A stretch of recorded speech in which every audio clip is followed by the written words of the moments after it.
Rumah gedongan ini terletak di kota Madanapalli, distrik Chittor, negara bagian Andhra Pradesh, India. Rumah itu dihuni oleh satu keluarga beranggotakan kepala keluarga bernama V. Purushottam Naidu, istrinya Padmaja, kedua putri mereka Alihya dan Sri Divya, serta seorang asisten rumah tangga. Keluarga tersebut terkenal sangat mapan, juga berpendidikan tinggi. Si ayah Naidu adalah seorang profesor kimia sekaligus menjabat wakil dekan di salah satu perguruan tinggi di Andhra Pradesh. Sedangkan istrinya Padmaja merupakan lulusan pascasarjana jurusan matematika yang bekerja di sebuah lembaga pelatihan IT. Sementara kedua putrinya, si sulung Alihya sedang mengenyam pendidikan S2 di Institut Manajemen Hutan India, dan adiknya Sri Divya ialah lulusan sarjana administrasi bisnis yang tengah fokus menekuni hobinya dalam bermain musik. Meskipun keluarga Naidu dikenal sangat berpendidikan oleh masyarakat sekitar, namun rupanya jalan pikiran Naidu dan istrinya agak bermasalah. Mereka sangat mudah dipengaruhi serta percaya hal-hal yang tidak masuk akal. Buktinya, mereka begitu percaya dengan pernyataan putri sulung mereka yang berusia 27 tahun yakni Alihya yang memberitahu mereka kalau adiknya Sri Divya diganggu oleh makhluk tak kasat mata. Diketahui, sebelumnya Alihya didaftarkan kedua orang tuanya ke dalam sebuah sekte untuk mendalami ilmu gaib di sebuah desa terpencil. Setelah Alihya menjelaskan dan memberitahu apa yang sebenarnya terjadi dengan adiknya, serta harus bagaimana cara menanganinya, satu keluarga itu pun kemudian sepakat melakukan ritual ilmu gaib dari sekte yang mereka ikuti. Ritual terakhir yang harus mereka lakukan adalah bunuh diri. Satu keluarga itu sudah ke doktrin ilmu sesat yang meyakinkan mereka akan sebuah pemahaman konyol, yang mana kepercayaan tersebut mengajarkan mereka kalau bunuh diri dapat menghidupkan mereka kembali sebagai manusia yang murni dan suci. 4 hari sebelum melaksanakan ritual terakhir, asisten rumah tangga keluarga itu diliburkan untuk sementara waktu.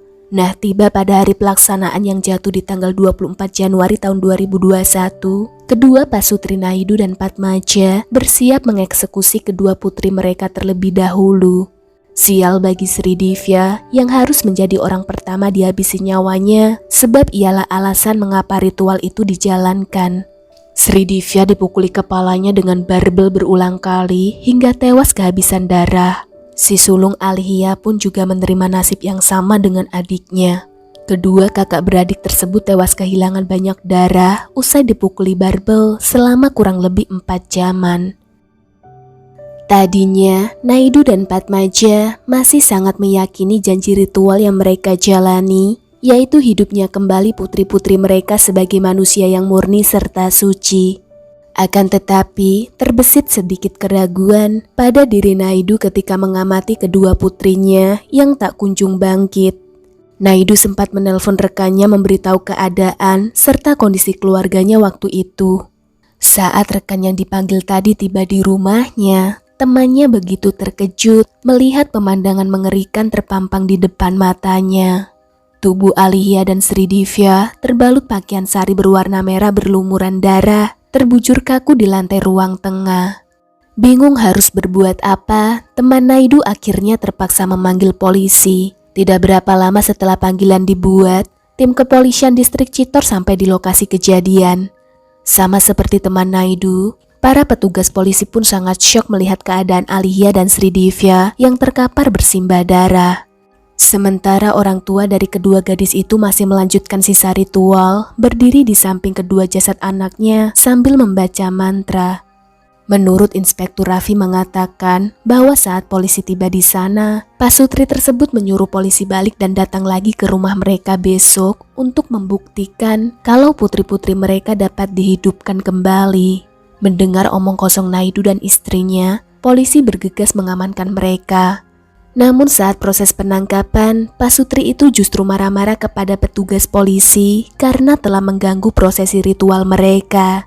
Pasangan ini menyalahkan polisi sebab ritual mereka jadi gagal total. Mereka mengklaim bahwasanya iblis berhasil masuk ke dalam rumah mengacau ritual mereka bersamaan dengan kedatangan polisi. Sejumlah barang bukti berupa peralatan ritual seperti Trisula Dewa Siwa, barbel, dan pernak-pernik lainnya juga turut diamankan polisi. Berdasarkan laporan hasil visum mengungkapkan bahwa perut Alihya dan Sri Divya tidak ditemukan sisa makanan sama sekali yang diduga tidak makan selama 4 hari berturut-turut. Bisa jadi itu merupakan salah satu syarat yang mewajibkan mereka berpuasa sebelum ritual dilaksanakan. Selama proses interogasi berlangsung, Naidu dan Padmaja dalam kondisi mental yang tengah kacau sehingga polisi mengalami kesulitan saat menginterogasi mereka. Karena sepertinya terdapat gangguan kesehatan mental pada diri Naidu dan Padmaja, mereka pun terpaksa dibawa ke pusat pelayanan medis untuk diperiksa kondisi kejiwaannya. Dari hasil pemeriksaan medis, seorang psikolog senior yang memeriksa Pak Sutri itu mengatakan kalau ada kemungkinan salah satu dari mereka memiliki gangguan psikologis kronis. Nah, delusi yang disebabkan oleh gangguan itulah yang kemungkinan menginduksi ke salah satu di antara mereka berdua karena mereka sering menghabiskan waktu bersama.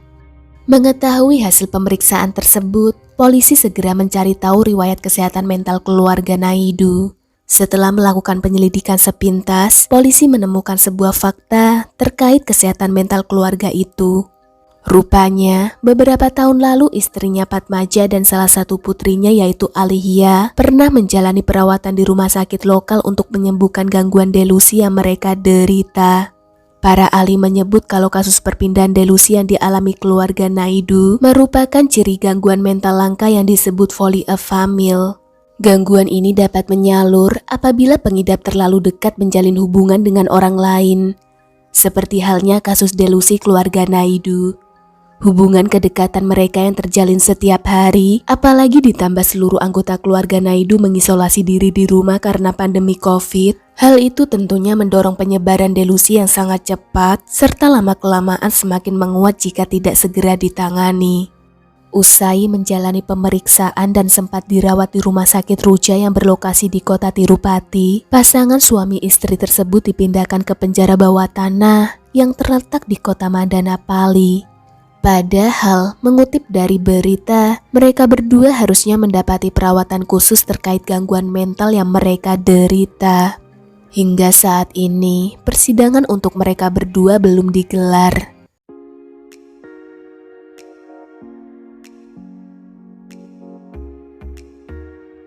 So guys, apa pendapat kalian mengenai kasus keluarga Naidu yang didiagnosa mengalami gangguan mental langka disebut folie à famille ini? Adakah dari kalian yang pernah melihat kasus serupa di sekitar lingkungan kalian?